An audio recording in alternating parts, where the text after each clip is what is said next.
Welcome to Conveyancing Matters with Lorraine and Stu. Join us for a chat about all things property. Well, hello everyone. Welcome to another Conveyancing Matters. It's just myself flying solo today, but luckily we have got a guest. We have Daniel Hamilton-Charlton from Searches Direct. So hello Daniel, how are you?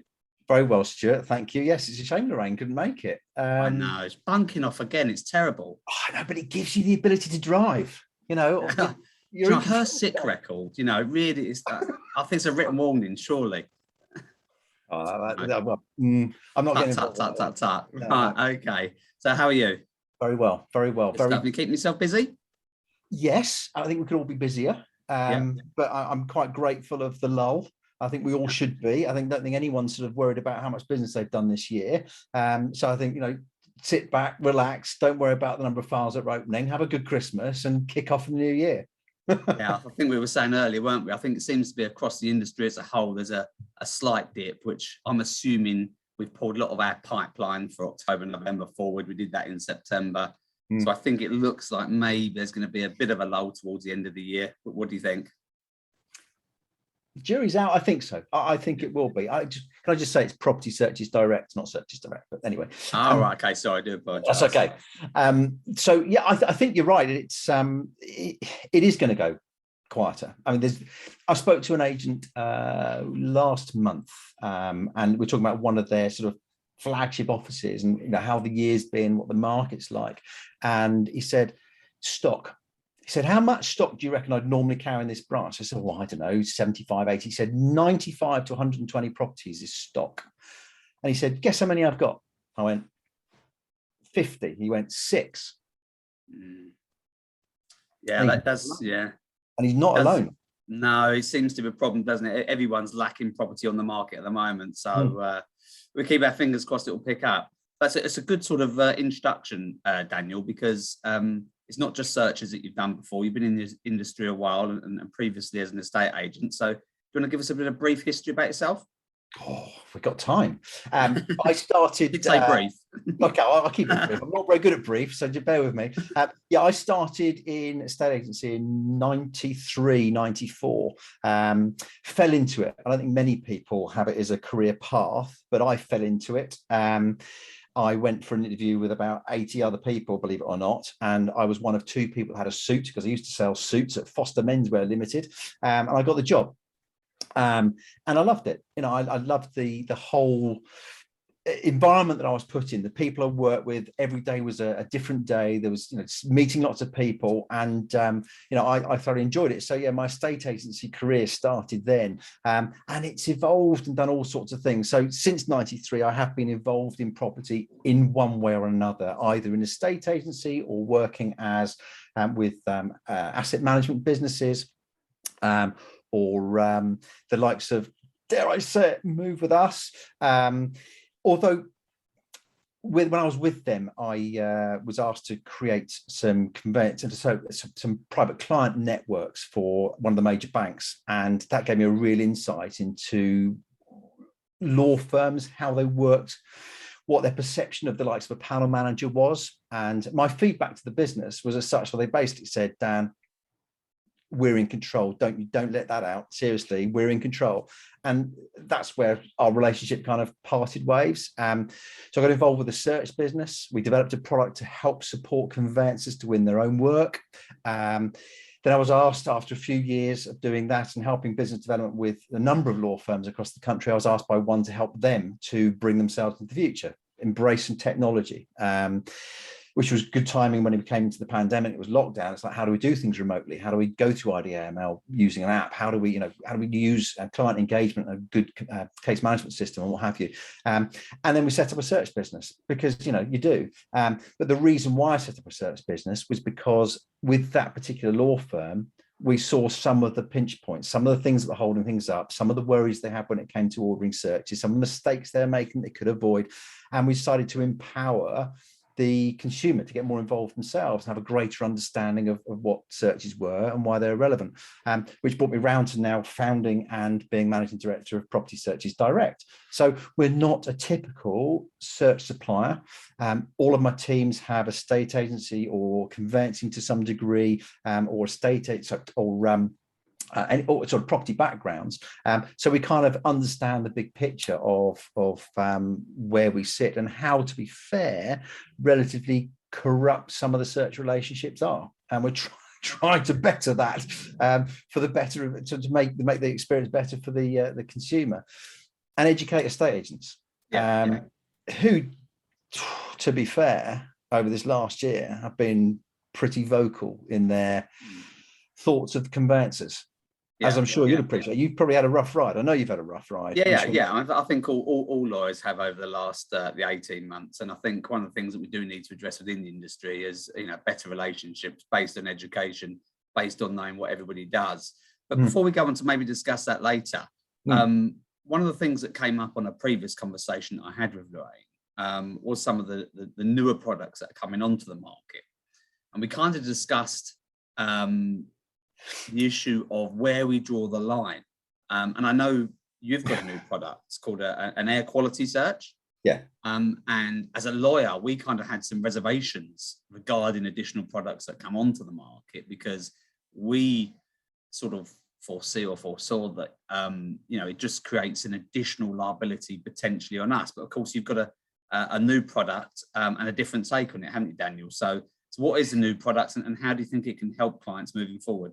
Well, it's Air Checker, and it's about air quality and air pollution. And I think our view on searches and environmental reports are that we're trying our best to empower the home mover themselves to make their own choices. And I know conveyancing has been very much a passive experience for home movers. I've employed a conveyancer. It's your job to do this right for me, and all the pressure's on you. And you report to a client on their searches and their findings, and you say, well, this is kind of what we think. And they sort of probably either don't read it, or they read a bit of it and go, oh, it must be fine, because, we really need to exchange by now, because the agent's calling me every day saying, exchange, you want to complete before Christmas, or whatever it is. And it all gets a bit of a pressure cooker of, it all being skewed the wrong way. It's all about just getting the job done rather than any understanding of process. And is this the right thing for me? And products that come along like the Air Checker, you're right, it's another thing to think about. But from the home mover's point of view, I've got lung disease, or we've got emphysema, or whatever the challenges are in the household. We're moving home, and we want to make sure that the next move is right for us from an air quality point of view. Why should it be a conveyance that says, oh, well, that's not in our remit, and not make that available for them? So we're just saying, look, the product exists. It's not going to be probably commonplace for everybody to say this must be in every report, but to get the awareness out there that a product of that quality exists, so that the consumer or the home mover that does have that concern about air pollution for very valid reasons has options to do something about it. So, that's kind of where we are. We're looking at new products that exist and saying, do you know what? Let's just throw it out there. Let's let home movers be aware of something and see what they think. And the great thing about all these reports are, I know in a previous video you said, oh, we're not experts. How can we be expected to take on a new product and understand it and report on it? And the great thing is about a lot of the really good environmental reports is that they are really consumer friendly. They're written out in a really great way. Usually the front sheet has got a fantastic summary on it, but more importantly, there's a telephone number to the expert. We have environmental reports and air pollution reports, and people, of course, call us because we are the support for consumers when it comes to searches. And they call us up and say, what does this mean? Now, okay, sometimes we'll understand it. It might be something really simple about a drainage and water report. We can go, this is what that means. But when it comes to, a coastal erosion issue or ground stability issue, or what does this really mean with regard to this flooding, and how much risk am I taking, or air pollution, we just go, do you know what? You need to speak to an expert to satisfy your mind. And we give them the number that's on the report or refer them to it, and off they go. Have we ever had anyone ring us back and go, that was rubbish? We still don't know. Not one, because they're through to the experts. I think that's a really, really powerful thing to give a hospital and say, do you know what? This is on you.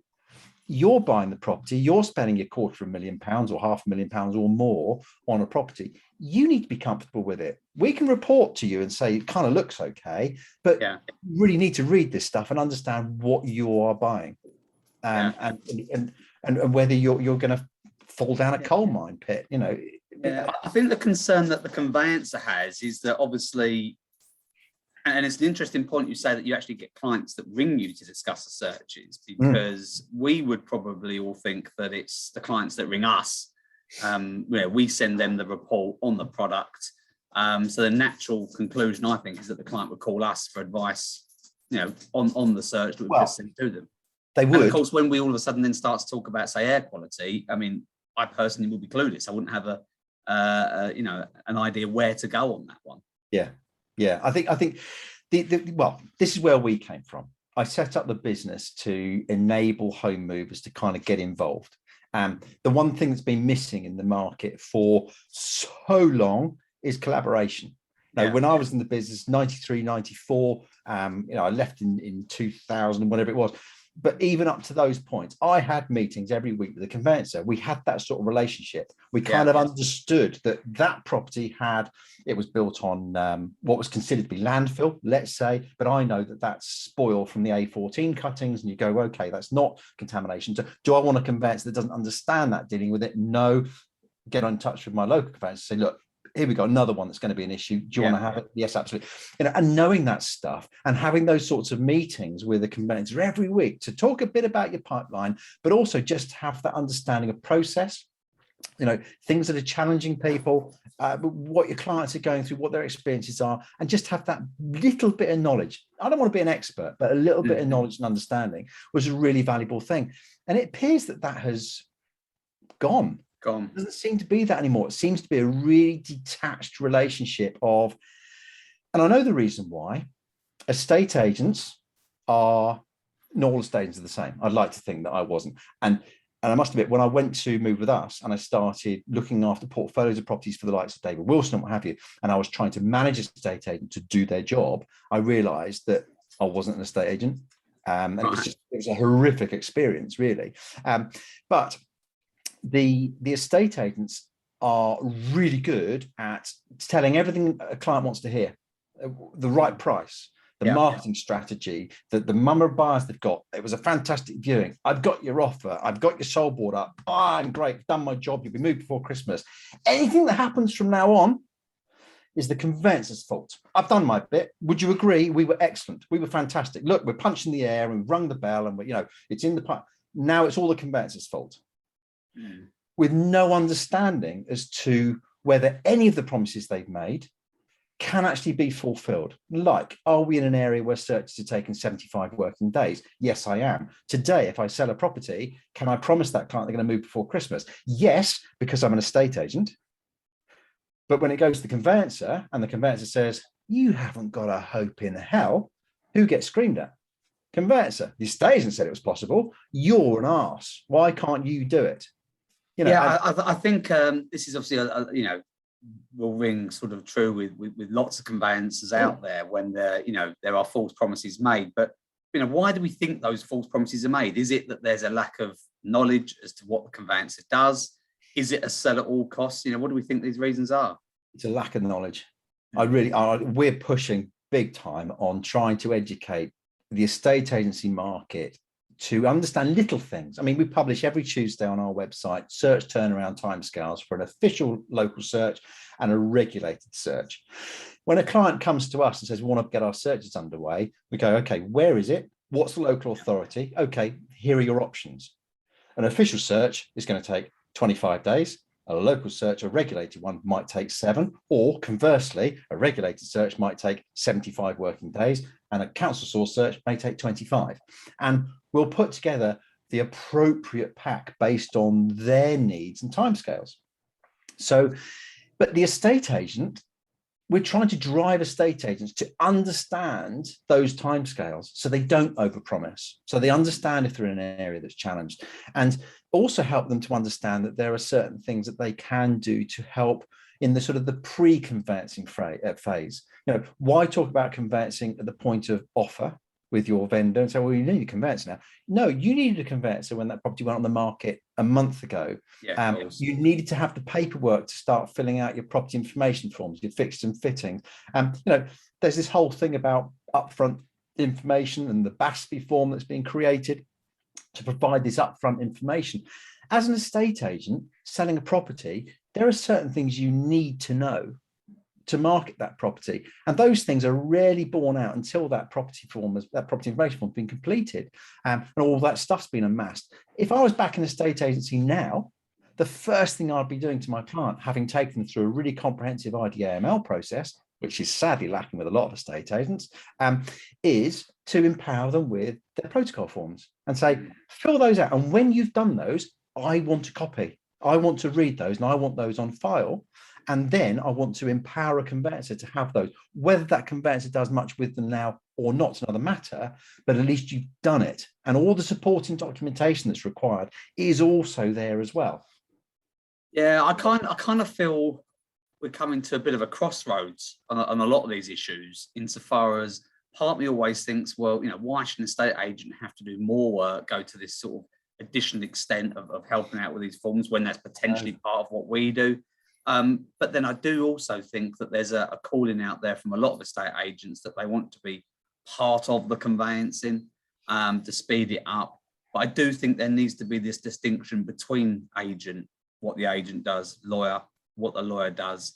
And for me, what really is lacking is a true understanding of what we do. And I think, there are issues within the process that aren't fully understood. So, for example, that could be the management company pack that arrives, and what's in it. I sometimes think that we live in this world of a tick box scenario. The management company pack's in, we're okay. Everyone forgets that, you've then got to go through the pack. You've got to go through 3 years worth of accounts. There could be notices in there that have been served for additional works that are going to be carried out to the property. It's such a substantial amount of work that can have to be done from receiving a pack. But it's not just, we wait the pack, it's in, great, it's ready. And I sometimes think that, that there's a real lack of understanding as to what we do. We've discussed it many times before. Well, yeah, you need to look at the setup of an estate agency branch. You look at their sales progression team. The memorandum of sale went out yesterday. What am I going to do? Chase today? Have you ordered searches? Have you sent the contracts out? Have you? And you go, hold on a minute. As a business, you must be going, I received the memorandum of sale with details on it that I've never seen before in my life. We don't know who the client is yet, because actually they haven't instructed us. And you're chasing us today to get on with it. And your impression of us today is a bad one already, because you think we're not doing our job, despite the fact we can't do our job because we're not instructed. They just don't understand that. So, we're trying to get agents and conveyancers to work closer together. So you're right, there are lines, there's certain things you need to do, but that's not to say that someone else can't help those things to happen sooner. Wouldn't it be great if your business engaged with every person going to the market with an estate agent and said, you're a vendor, here's all the stuff you need. PCS is going to send you all this stuff, get it filled out, amass all that documentation, because it's really vital. And actually it could take you a good few days to get this done properly, but it's valuable. If you get it done properly, we're going to have a lot less questions raised. So do that, and have the agent understand that needs to be done, and actually convey to their client that we're expecting you to do those things. And because there's information in there that we need, but there's none of that goes on most of the time. So the conveyancer say, oh, we've got to do it, and all we're trying to say is, but you've got to break that barrier down a bit and say, you don't need to do it all yourselves. You can enable other people to help that process to happen, because actually it's the client that has to fill it in. You can't fill it in for the client. They've got to do it. So if the conveyancer is saying, get on and do it, and you've got the estate agent saying, seriously, get on and do it, because there's information in there I need for marketing, they might stand a chance of getting on and doing it. But at least when a sale's agreed, you've got someone that really is contract ready and all the answers are there, and you can get on with your job. Because that, to us, appears to be the biggest delay, or one of the big delays, is the fact that people are just not ready for the move. They haven't even thought about finding their fence certificate or their building regs, or they had that extension, but where's all the paperwork? Does this go back to sort of tying the two issues together, though, that, what does the client want? The average client, they see a property, they think, how much does that cost? They might do some checks in terms of comparables. They may look, see whether they can get a mortgage on that property. They may evaluate their monthly liabilities against it. Is there a thirst for more information? I'm always amazed that clients don't retain paperwork during the course of their ownership. If it was a car, you'd keep the service history, wouldn't you? It's an interesting analogy that with property, for whatever reason, clients don't tend to take heed of that. And in terms of importance, it doesn't seem to be something that's in the agenda. We're taking to the market a dynamic digital logbook to hopefully overcome that very issue, because in it's got lots of useful information. Information about market trends, keeps you understanding on price. You can set reminders for yourself about if fixed rates running out, or the housing insurances need to be changed, or my tenancy agreement might need renewal, or all this sort of stuff. But also it's got a document vault in there where you can say, okay, I need to just get myself organized. And it'll say, okay, you need to find this, and this, scan it, shove it in. And okay, I'm thinking about moving home. Okay, you need now to complete this sort of stuff and fill it in. And so to deliver, we're trying to get estate agents to deliver logbooks of this nature to their marketplace, to get people to seriously think about their property asset and putting all of the data that's valuable information about that property in one place as a depository to say, here's all my stuff. We've had some windows done. I got a fence certificate. What's the first thing I did? Scanned it and shoved it in the logbook. Why? Because I don't need to worry about it. It's there. This is our forever house. We're not moving. But, my kids at some point, when they're dealing with probate, are going to want to know where to go. It's all in one place. But I think you're right. Not many homeowners think about being organized with their asset. And not many estate agents are empowering people to think about being organized with their asset. So we're building this collaborative tool to enable agents to deliver an organization product for home movers that ultimately then can have an easy reveal to the conveyancer. Look, it's all in here. Help yourself. And then it's transferable to the buyer, who then, when they buy that property, all the stuff that's relevant for them is in their logbook, which they then take ownership of and so on. So there's a whole new world coming. And interestingly enough, I wrote on our blog only day before yesterday with the whole, well, when you sell a car, you find your V5, you find your MOT certificate, but what happens when you go to sell a property, which is far more complicated, and yet so much less thought goes into it until the point of panic, when someone asks you, invariably a conveyancer, can you find this? Probably not. I don't know where that is. It could be in a cloud drive, it could be in my document pile somewhere, might be in this, who knows where it is. So we're trying to as I say, upfront information, and there's a big misunderstanding, I think, of what upfront information actually is.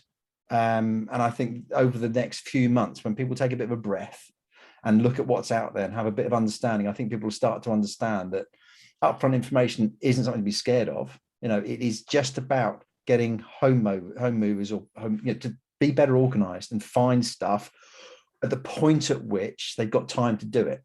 Yeah, of course. Rather than when the conveyancing starts to happen. Wouldn't your job would be fantastic? Of course, a lot easier. Done, all in one place, and you go, job done. And little things like, was I speaking to Beth Rudolph at the Conveyancing Association, amongst other things, because Beth's all over the place, and you had her on the program the other day. 4 out of the top 10 additional inquiries that are raised because the searches weren't there.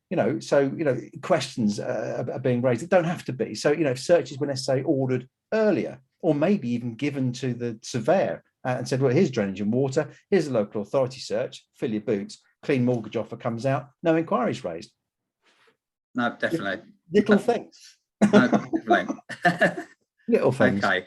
Well, Daniel, I really appreciate your time today. It's been really good chatting. I certainly think going forward next year, there's going to be new products for everybody, and the thirst for information, will it continue? I thank you for your time. That's my pleasure. It's been a thrill. That flew by, didn't it? It always does. Take care. Thanks a lot.